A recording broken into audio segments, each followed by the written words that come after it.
Assalamualaikum warahmatullahi wabarakatuh. Selamat datang di channel Eksplorasi Sejarah. Dewa Ra adalah dewa matahari di dalam kepercayaan Mesir kuno. Ia bukan hanya dewa matahari, tapi penjelmaan dari matahari itu sendiri, berperan sebagai raja dari para dewa. Dan menurut mitos kepercayaan Mesir kuno, Ra dianggap sebagai Fir'aun paling pertama yang menguasai tanah Mesir. Selain dari matahari, ia juga merupakan dewa pencipta kehidupan, dewa ketertiban, dewa langit, serta melambangkan posisi kerajaan Fir'aun bersama dengan dewa Horus. Ra digambarkan berbadan manusia, memiliki kepala burung falcon atau elang alap-alap, menggunakan mahkota cakram matahari yang dilingkari ular kobra, melambangkan kekuasaan serta perlindungan. Seiring berjalannya waktu, Ra akan digabungkan dengan dewa lain untuk menunjukkan posisinya sebagai dewa tertinggi di panteon Mesir. Contohnya dewa Amun-Ra, dewa gabungan antara Amun dan Ra, serta dewa Ra-Horakti yang merupakan gabungan dari dewa Ra dan Horus. Kemudian ada dewa Atum-Ra, gabungan dari dewa Atum dan dewa Ra. Menurut kepercayaan masyarakat Mesir kuno, matahari adalah simbol kehidupan. Di antara panasnya gurun pasir Mesir, matahari menjadi pengendali kesuburan bagi tanaman yang dibudidaya manusia. Dewa Ra juga melambangkan kehangatan, kehidupan, dan pertumbuhan. Karena itu, bahkan sebelum bangkitnya kerajaan Mesir kuno dan tanah Mesir masih terbagi menjadi Mesir hilir dan hulu, matahari telah lama disembah oleh penduduk Mesir kuno. Di dalam bahasa Mesir kuno sendiri, arti dari kata Ra adalah matahari.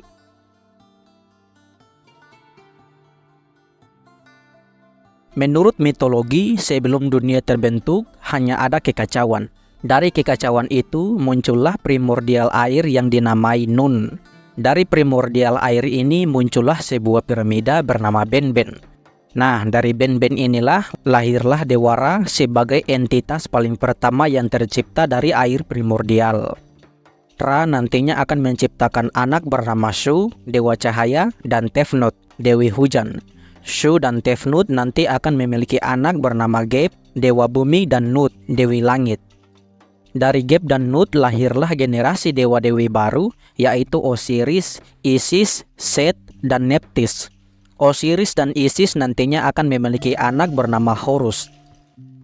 Nah, kesembilan dari dewa-dewi yang disebutkan tadi, Ra, Shu, Tefnut, Geb, Nut, Osiris, Isis, Set, dan Nephthys, merupakan kelompok yang disebut sebagai Ennead. Mereka merupakan dewa-dewi utama di dalam mitologi penciptaan dunia Mesir kuno. Ra diceritakan kalau ia menciptakan manusia dari air mata dan keringatnya. Ia juga menciptakan sungai Nil agar gurun pasir Mesir bisa dihuni oleh ciptaannya, manusia. Karena hal ini, Ra dianggap sebagai Fir'aun paling pertama di dalam mitos Mesir kuno. Ra dipercaya mengarungi langit setiap hari menggunakan perahu suryanya, membawa matahari dari timur sampai terbenam di barat. Dan ketika malam tiba, ia akan berlayar ke Duat atau dunia bawah, demi menghadapi ancaman Apep atau Apophis, sebuah ular raksasa yang melambangkan kekacauan.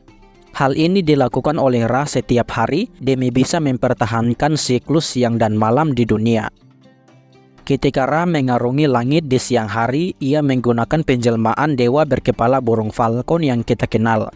Tapi di malam, saat ia berlayar di dunia Duat dan melawan Apophis, Ra menggunakan penjelmaan berupa manusia berkepala domba jantan. Menurut sejarawan Richard Wilkinson, Ra merupakan dewa terpenting di dalam keagamaan Mesir kuno karena pengaruhnya dalam berkembangnya penyembahan berbagai dewa-dewi lain. Wilkinson membagikan keilahian Ra menjadi 5 bagian.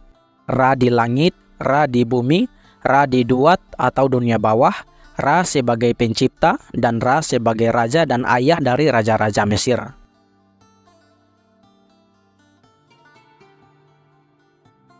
Di dalam sejarah, kultus dan penyembahan sang dewa matahari ini telah berdiri sejak periode kerajaan lama, tepatnya pada masa pemerintahan Fir'aun dari dinasti kedua Mesir kuno, di sekitaran tahun 2890 sampai 2686 sebelum Masehi.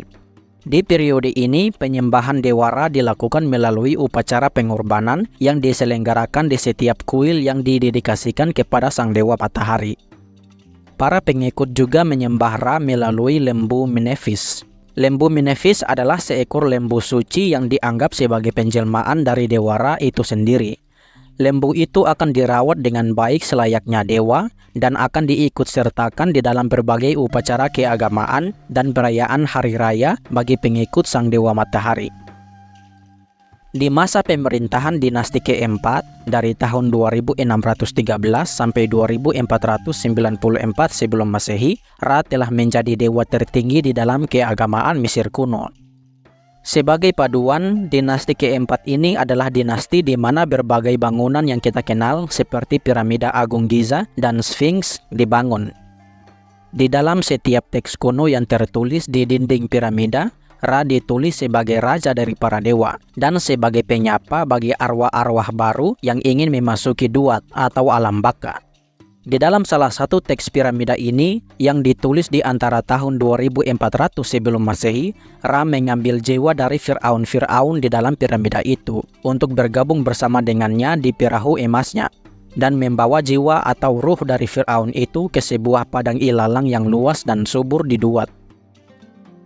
Ketika memasuki masa pemerintahan dinasti kelima, penyembahan atas Dewa Ra akan mencapai puncaknya. Para Fir'aun dari dinasti kelima mengangkat Ra sebagai dewa resmi negara dan mewajibkan proses penyembahannya. Konsep keseimbangan antara ketertiban dan kekacauan adalah salah satu konsep utama di dalam kepercayaan masyarakat Mesir kuno.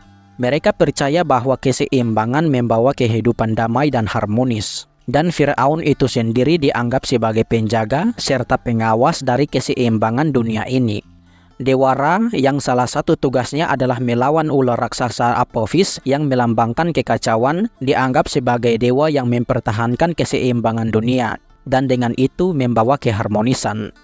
Maka Fir'aun pertama dari dinasti kelima, Fir'aun Userkaf, mengadopsi konsep dari Dewa Ra ini sebagai dasar dari pemerintahan kerajaannya. Ia ingin menunjukkan rakyatnya kalau dirinya dan para Fir'aun dari dinasti kelima nantinya akan terus menjaga dan merawat keseimbangan dunia, membawa keharmonisan dan kedamaian bagi seluruh rakyat. Nah, dari sinilah Fir'aun Userkaf mulai mengangkat derajat Dewa Ra ke tingkat tertinggi dan menganjurkan rakyatnya untuk menyembah Dewa Ra. Berbagai piramida dan obelisk serta monumen-monumen lain dibangun dan didedikasikan kepada Dewa Ra. Kuil-kuil besar nan megah bagi sang dewa juga akan dibangun tersebar di seluruh tanah Mesir. Para Fir'aun dari dinasti kelima ini juga akan mengaku sebagai anak dan keturunan dari Dewa Ra. Dan gelar Son of Ra atau Putra Dewa Ra akan menjadi salah satu gelar bagi Fir'aun-Fir'aun Mesir di masa depan. Melambangkan pentingnya asosiasi dengan Dewa Matahari ini akan legitimasi Fir'aun atas pemerintahan Mesir. Pusat dari penyembahan Dewa Ra sendiri berasal dari kota Ionu atau Heliopolis di Mesir Hilir. Nama Heliopolis berasal dari bahasa Yunani kuno yang berarti kotanya Sang Dewa Matahari. Di kota Heliopolis inilah penyembahan Ra sebagai Dewa Matahari akan tumbuh dari seorang dewa kecil di masa pradinasti menjadi dewa tertinggi di dalam panteon dan keagamaan Mesir. Kuil utama bagi Dewa Ra di kota Heliopolis adalah sebuah bangunan besar bernama Great House atau rumah besar, yang di dalam bahasa Mesir kuno adalah Per'at. Konon katanya dari kata Per'at lahirlah kata Fir'aun, gelar yang kita gunakan untuk merujuk kepada penguasa Mesir. Bahkan dari gelar mereka saja memiliki hubungan yang dekat dengan Sang Dewa Matahari itu. Konsep pemujaan kepada Dewa Ra ini bisa dianggap unik. Dewa Ra menurut para penyembahnya memiliki 3 wujud. 3 dewa yang merupakan penjelmaan dari Sang Dewa Matahari. Pertama adalah Dewa Kepri, digambarkan sebagai dewa berkepala kumbang skarab. Ia melambangkan sinar matahari pagi. Kedua adalah Dewa Ra itu sendiri, yang melambangkan sinar matahari siang, di mana kekuatan Sang Surya dianggap telah mencapai puncaknya. Ketiga adalah Dewa Atum, yang melambangkan matahari senja. Atum juga sering diasosiasikan dengan dunia bawah karena senja merupakan awal dari perjalanan Ra menuju dunia bawah untuk melawan Apophis. Nama Atum juga akan sering digabung dengan Ra menjadi Atum Ra. Ketiga aspek dari Dewa Ra ini akan kadang-kadang disembah secara terpisah dan kadang-kadang disembah bersamaan sebagai bagian dari Dewa Ra. Contoh terdekat yang bisa dibandingkan adalah konsep Trinitas di dalam ajaran Kristen. Memasuki periode Kerajaan Pertengahan dan Kerajaan Baru Mesir dari tahun 2055 sampai 1069 sebelum Masehi, posisi Dewa Ra sebagai raja dari para dewa sudah tertanam erat bagi penduduk Mesir. Ra akan sering digabungkan dengan berbagai dewa lain untuk menggabungkan penyembah dari dua dewa berbeda itu menjadi satu. Contohnya, ketika dinasti ke-18 menguasai Mesir kuno dari tahun 1590 sampai 1292 sebelum Masehi, para Fir'aun dari dinasti ini ingin mempersatukan kepercayaan orang-orang Mesir setelah periode perang saudara yang terjadi sebelumnya. Dinasti ke-18 berkuasa dari kota Tebes di Mesir Hilir, dan Dewa Amun adalah dewa utama dan pelindung dari kota itu. Tapi para Fir'aun ini tahu kalau Dewa Ra adalah dewa yang paling populer disembah oleh masyarakat awam di Mesir, bukannya Dewa Amun. Dewa Amun sendiri menurut kepercayaan penduduk Tebes merupakan dewa pencipta bersama dengan istrinya Dewi Amunet. Dengan berkuasanya dinasti ke-18, penyembahan Dewa Amun sebenarnya mulai populer di Mesir. Tapi para Fir'aun memutuskan untuk menggabungkan kedua dewa ini, Amun dan Ra, menjadi satu entitas. Dan lahirlah Dewa Amun Ra, sang dewa matahari dan pencipta menurut kepercayaan dari dua kota paling berpengaruh di Mesir, Tebes dan Heliopolis. Dan dijadikan sebagai dewa utama dan pelindung Mesir di periode dinasti ke-18 sekaligus kerajaan baru. Ketika Dewa Horus mulai diasosiasikan sebagai penjelmaan dari kekuasaan raja atau Fir'aun, maka Horus akan sekali lagi digabungkan dengan Ra, menjadi Dewa Rahorakti. Rahorakti melambangkan perjalanan matahari dari terbit sampai terbenam, melambangkan kelahiran kembali dan harapan. Fir'aun Thutmose III pernah membangun sebuah pilar megah di kota Heliopolis yang ia dedikasikan kepada Rahorakti. Dewa lain yang juga digabungkan dengan Ra adalah Dewa Montu. Montu adalah salah satu dewa kuno di Mesir. Ia dipercaya sebagai lambang dari panasnya atau terik dari matahari itu sendiri. Dari penggambaran ini, Montu sering diasosiasikan sebagai kesatria penakluk yang membimbing Fir'aun di medan perang. Karena hubungannya dengan terik matahari, Dewa Montu akan digabungkan dengan Ra, menjadi Dewa Montura, disembah sebagai jelmaan Ra ketika ia ingin melawan atau menaklukkan sesuatu. Montura juga bisa dianggap sebagai wujud dari kemurkaan Ra, aspek yang sama seperti Dewi Bastet, sang dewi kucing yang merupakan perwujudan dari dendam Dewa Ra.